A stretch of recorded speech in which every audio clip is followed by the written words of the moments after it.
Как быстро высушить древесину, когда уже дом собран, да, и вы хотите ускорить процесс усадки? На самом деле никак мы не рекомендуем этого делать, потому что по стенам пойдут большие трещины.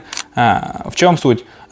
Дерево растет годовыми кольцами. Да, и когда вы начинаете ускорять процесс усадки, из внешних слоев влага быстро выходит, а внутри она становится закупорена, потому что при усадке волокна сжимаются, дерево уменьшается в размерах, волокна все сжались, а внутри сердцевина, да, осталась сырой. Влаге надо куда-то выйти, образуется внутреннее напряжение и трещина. Эта трещина начинает раскрываться, из этой трещины выходит лишняя вот эта избыточная влага, и все стены у вас будут просто в трещинах.